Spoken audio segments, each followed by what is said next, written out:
Hi everyone, and welcome to another Quests by Community Our Health Matters.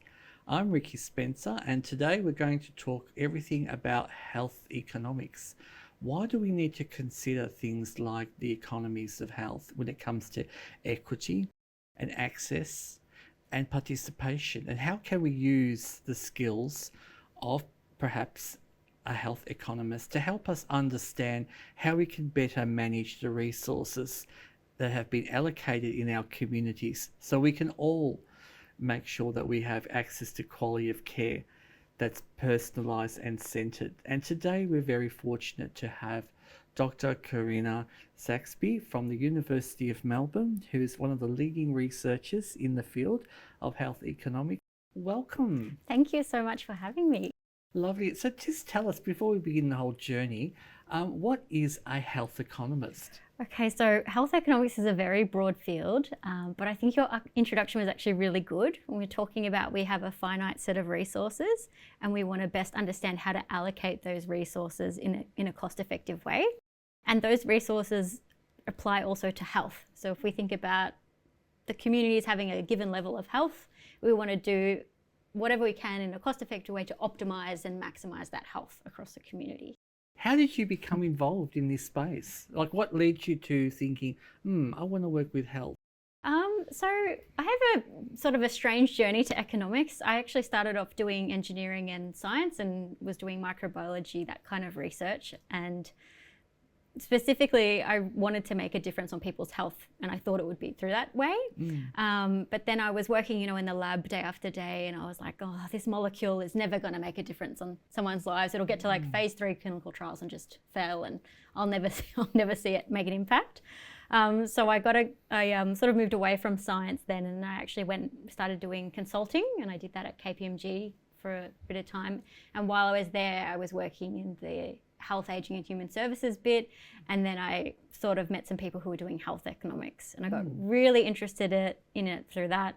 I was always really interested in inequalities and how we can reduce inequalities, and so then I was like, yep, I want to do a PhD in this. So I left the consulting world and then I went and did my PhD in health economics here at Monash. So what was your journey like? So once you became qualified, where did that take you? So after my PhD, pretty much went straight to Melbourne, actually. So the PhD is a very long process, takes around 4 to 5 years sometimes. And so basically you spend sort of a year, it's called being on the market. So you look around for lots of different jobs, you have flyouts and you go and present and you meet different people. But I was really keen to stay in Melbourne as well. And then I did a bunch of interviews in Melbourne and luckily enough ended up at University of Melbourne. When people who, like myself, have looked you up and saw your areas of research, what led you to want to work specifically within the LGBTIQ plus First Nations and people living with disability community? I think specifically I got really interested in working on LGBTQ community because during 2017, during the marriage equality referendum, I was living with my good friend who's a gay male, and I just remember how harmful the debates around marriage equality were at that time, and I just knew that this is having an impact. So as a direct result of that, that was what I did my first PhD chapter on, was looking at how marriage equality impacted the mental health and specifically mental health care use of sexual minorities in Australia. And sort of as following on from that, I've done a few different studies looking at how sort of place-based factors and structural discrimination and things like that can impact health outcomes among minority groups, including First Nations peoples as well. So let's deep dive a little bit into this, because this is something that I'm interested in. I'm sure our listeners will be too. How does that impact us, like when it comes to feeling like as though we are somehow being discriminated against when we go in to see a doctor or a clinician? Yeah, so this discrimination, in particular structural discrimination, operates on lots of different levels. One of them is first of all actually, experiencing direct verbal discrimination or abuse, that detrimentally impacts your mental health. And then in terms of what you were saying about, visiting a GP or healthcare, that can also impact those aspects as well. And that could be through sort of having a fear of engaging with healthcare providers because you might be worried about experiencing discrimination. It also could be that, you know, the doctors in those areas potentially they sort of have less awareness about these sorts of like specific LGBTQ related issues or specific issues that are important for the health needs of different community groups. And there's also sorts of the interplay with that and sort of supply-based barriers. So you could think about if you're in an area, like a rural area, and there's not many healthcare providers as options, your options are really limited. So say you've only got one healthcare provider in your region, but they're discriminatory towards you when you go to get care. Of course, that's going to reduce your willingness to seek care when you need. And then if we think about the economic impacts of that, it leads to deterioration of your health and ultimately leads to the development of longer term health conditions and potentially more costly care, so higher use of hospitalizations and ED visits, which are more costly for the government. Absolutely, and that sort of makes sense. But I know, like in the, say, when it comes to trans healthcare, which has been quite complex, especially in regional remote areas, there have been instances that I know of in my sort of area of work that people have said that they were almost too scared to get their medication, CHRT. And in one case, a trans woman had disclosed that the pharmacist told the worker that they were not welcomed in their pharmacy because this was a family business and they did not feel that what they were coming in for was appropriate. Is that sort of information that you captured in your research? So I haven't got the exact data on that, which is like, you know, healthcare providers refusing to provide care. That is illegal. But we know that this happens all the time. And we even see it, particularly it's an issue in these rural and remote areas. But even we saw this happen just a few weeks ago in Canberra, which is a really progressive place. We had a doctor refusing to provide healthcare for a trans, I think they were a teenager, but they weren't actually going to the GP for, you know, trans-related healthcare. They were just going for a regular checkup. And even then they were denied healthcare. So it's just... So maybe can you tell the audience what happens, like what can you do as a health consumer if you were to go to, say, your GP or service clinic and you felt as though you were being they didn't want to support you or help you? Yeah, I would do, the first thing is that this is illegal behaviour, so I'd put a complaint to the Human Rights Commission straight away. There's lots of other things we can also do at the community level. So I don't know if you've seen some of the new work coming out, and I met with someone who's doing amazing work in this space just last week. But with the Snap Send Solve, they're even now enabling people to report instances of discrimination on the app. So you can do it through that as well. Not all LGAs enable this, but it's one way that we can report this is happening. Another thing that I'm sort of encouraging people to do is also put this online through platforms such as Google reviews, because this, you know, I think especially with the advancements that we're getting in sort of AI and being able to web scraping and everything, I think we will be able to track this better over time. So it's sort of about empowering the community to know that this is discriminatory behaviour, this is not on, we can report it. So some of these avenues, I think it's really good to use. Tell us a little bit more about your PhD. What other aspects did you cover? So I did some more work which was looking at the Closing the Gap policy for First Nations people, specifically looking at, in 2010, they introduced the Closing the Gap co-payment reduction measure. So people's PBS scripts, you know, we go into the pharmacy, we have to pay a co-payment. It's around $6 if you're a concession card holder, or $30, and they're talking to reducing it to, you know, $38 to $30 for general patients. And essentially they brought in this great policy which reduced the co-payments for Indigenous peoples across the country. And it reduced it to the concessional rate if you're a general patient and to $0 if you're a concessional patient. So it's a really, I think it's a great policy because it actually really recognises that there are strong inequities in the use of prescription medicines and primary healthcare more generally among First Nations peoples. So we're trying to directly address those inequities, by bringing this economic incentive to, use this type of healthcare. Do you want to explain that a bit more too? Because sometimes there's the counter argument we hear, and we're coming to elections this year, and people sometimes say, oh, Indigenous people get free health, it's not fair, why do they get subsidies? Maybe just explain to people some of the implications about being First Nations and your likelihood, susceptibility to be more likely to be susceptible to things like diabetes and other conditions. Yeah, so I think the biggest and strongest argument you can have for why we need affirmative action in this space is, first of all, the huge gap in life expectancy. So we know this is between 8 to 10 years, and this is a really persistent gap in life expectancy. And so even if you have people saying like, oh, but they're getting cheaper scripts and all these things, it's like the inequities in health outcomes are so profound that a lot more needs to be done.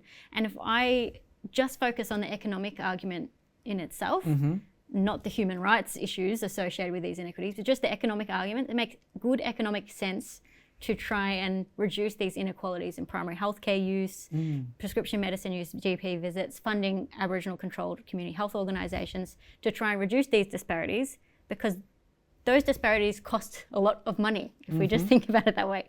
So I mentioned about it earlier, things like ED visits, hospitalisations, they're very costly.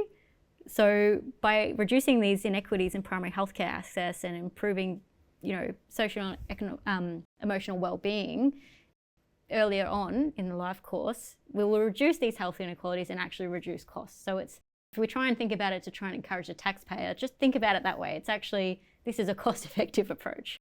And it makes sense, isn't it, just to be able to give people the most likely to be most vulnerable early interventions, so that they're more likely to get better and manage their health more equitably. And recently you did a really interesting, your team did an interesting study with looking at the health and well-being of trans people in the workplace. Do you want to just tell our listeners a bit about that particular important research? Recently there was, I don't know if you've heard of this big data set, it's called the Household Income and Labour Dynamics in Australia survey. It's the longest household panel survey that's been running for over 22 years. And so for the first time in 2022, they included a question about people's gender identity. So from that, we're able to track the mental health, which is recorded in this survey for over 22 years of trans, non-binary and gender diverse Australians, and then compare that to cisgender Australians over time. And essentially what we found is that, between 2001 to 2010, across the board, trans, non-binary and gender diverse Australians, they do have poorer health outcomes, mental health outcomes compared to cisgender Australians. But in particular, since 2011, 2012, we've seen this gap is getting bigger and bigger. So basically we're seeing widening mental health inequalities. And particularly we see that these effects are really pronounced for younger people, so trans and gender diverse people less than 30 years old. And what are some of the factors do you think that is? Because is it, the fact that we're more open, or we hear that, in Australia, we're more accepting of DEI, in HR, and people can become themselves. But what do you think is the stifling block? So there is definitely more awareness, but this is really a cohort we're following. So we see that mental health is deteriorating among this cohort. So I really do think it is due to these increases in anti-trans rhetoric and exposure in the media that we've seen over the past, decade or so, and it is getting really, really bad. And, we're also importing a lot of these sort of transphobic views from the US as well. And just like even a few months ago, we see Queensland saying, no, we're not allowing hormone therapy or puberty blockers for people experiencing gender dysphoria. So there's just this, it is just discrimination, sadly, and I think that is really ultimately what is driving it. Were there any differences in how long people would stay in a particular job if they were trans compared to cisgendered people? I unfortunately haven't been able to look at that just yet, but it is likely we'll be able to look at that soon. So the 2026 census is going to be including questions on sexual orientation and gender identity. So once that information is in, for the first time, we'll be able to look at all these different sorts of outcomes, health outcomes, labour market outcomes, and over time as well. You know, when people were debating about the census and why do we need to include that, you've given us a good example of why we need to. We need to know the impact that has on people in the workplace and the impact that the workplace then has on the economy. One of the other things that I have found in last couple of years is this notion of unconscious bias when it comes to health professionals, providing healthcare. Do you have any comment to make about what you think, what your views are on that? Picking up unconscious bias in the data is very difficult, but I think very important. And I could see how that could play out in healthcare setting through lots of different ways, just through the way people interact with people as they're coming through the system, and also some more of these structural issues we have. Like, for example, even Medicare records, we can't now currently have correct information on gender identity. The Medicare records only have an M or an F. So things like that, there are improvements being made slowly but surely, but all of these things impact continuity of care, and it does contribute to this bias. But why is there also, I'm just curious too with the Medicare, like I have a lot of friends who are non-binary and they don't feel that, where do they put their identity? And why, like in terms of, does it make more economic sense to have that category put there as well, to kind of table the health and follow people who are non-binary? Yeah, absolutely. So, and this is what I was saying through the whole debate around the census as well. It's like when we know that we've got populations that experience these profound health inequalities, and we know that for some of these populations, these health inequalities are worsening over time, why do we not want to collect the data on these populations to understand how we can best reduce these inequalities? And it's this economic argument. We can better allocate our resources if we know where we should be targeting them. What have you found one of the most challenging things about your work? If I just take a step back and think about actually trying to conduct the research in itself, it is the data. The data limitations in this space are huge. It is slowly and surely getting better, but even for some of our studies, we were trying to talk about developing population representative evidence. It's really difficult. And because a lot of the work I do is largely focused on minority groups, it means that even in general population level sampling surveys, I've got very small samples that I'm working with. So it's very difficult for me to do sort of subgroup analysis to see who's being impacted the most and so on. And it's also just more difficult broadly to track things over time because I've got very small samples. And what about on you personally, Karinna, with the work that you do? Do you find that have you been subject to attacks or innuendos or anything because you choose to work with our communities? For sure, you get this sort of, you get some, nasty stuff online and so on and so forth. But even the other day, I was wearing a pride flag and someone's, I was wearing a pride T-shirt and someone came up and gave me some abuse for.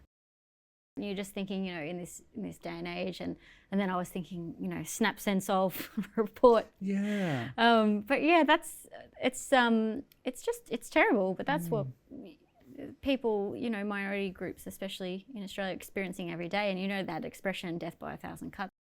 Absolutely, you can see why there are these huge mental health inequalities. So, in your space, being a health researcher, I just wanted to ask you, with what's happening in the US and obviously, the change of government and, Trump's sort of views on diversity and inclusion, would that have impact on Australian research spaces?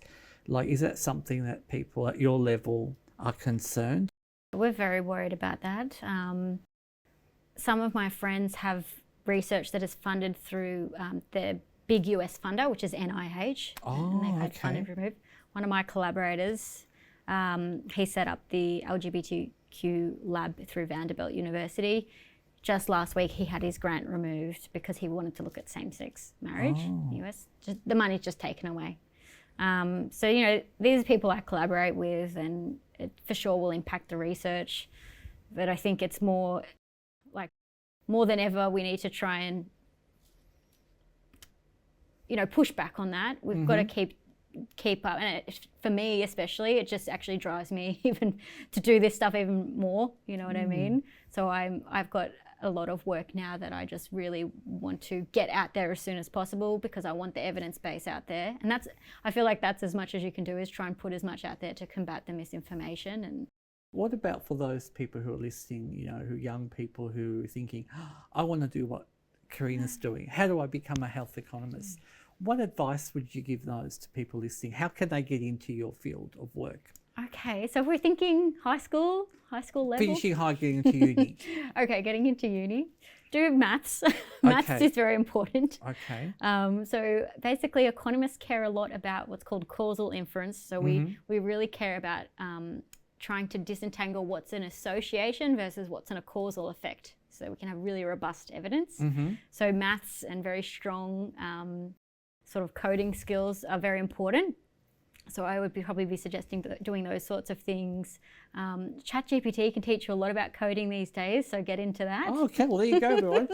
ChatGPT is not the evil that people keep telling us it is. It can be good. So definitely doing those things. But there's lots of diverse ways and different pathways you can get into health economics, but people who do an undergraduate in economics and then follow on through that way, you would eventually need to specialise in health economics. And the big question is, why do we need more people from diverse backgrounds to be involved and to do the work that you do? Yeah, so I think we need people from diverse backgrounds in literally every single step of the decision-making process. If we think about it in the economic discipline specifically, it is not a diverse field at all, and it's one of the least. I think it's one of the least diverse fields. Okay. On all bunch of measures.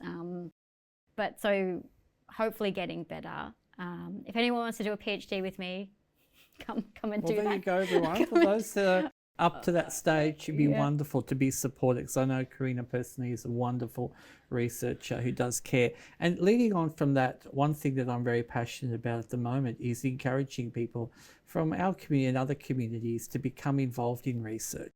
And you don't have to necessarily be somebody with a qualification. Living experience now and consumers, how important are they, like, in your research? Like, so important. So Ricky and I have a paper together, so it's really important to get this lived experience throughout the whole process. So from the design of the research through to doing the analysis through to the paper, right up the actual implementation of the research, it's really important. I think in the public health discipline, that is done really well. In economics, it is not done very well.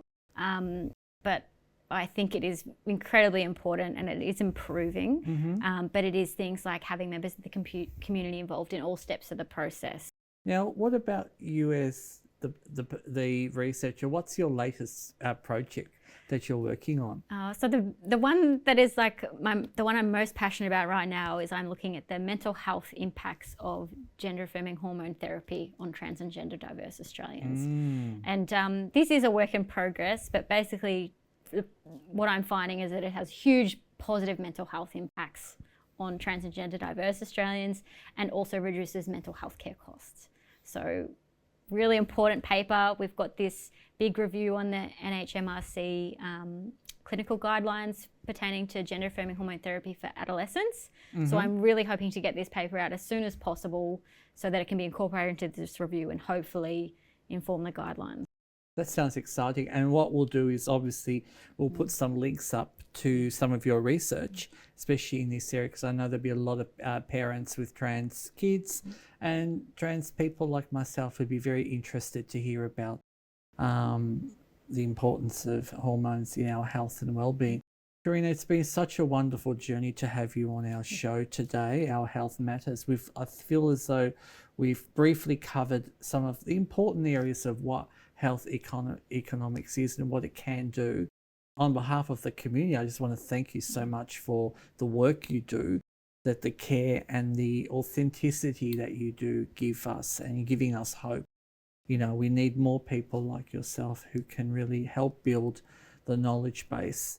And I know you're working under extreme difficult conditions when it comes to what's happening globally, but we are so excited that you're there in the foreground, and we look forward to hearing more about your work throughout the year and continuing collaborations. Dr. Karinna Saxby, it's been an absolute honour in having you today. My honour as well, thank you. It's been an absolute delight having Dr. Karinna Saxby really tell us some things that I've taken away, learnings more about the importance of understanding health economics, and especially for our trans and gender diverse communities, how we can work. You know, if you're somebody out there who's really passionate and wants to make a difference, you know, reach out, become a living experience consumer, health consumer. There are many opportunities. It's Ricky Spencer signing off for Our Health Matters, Quest by Community.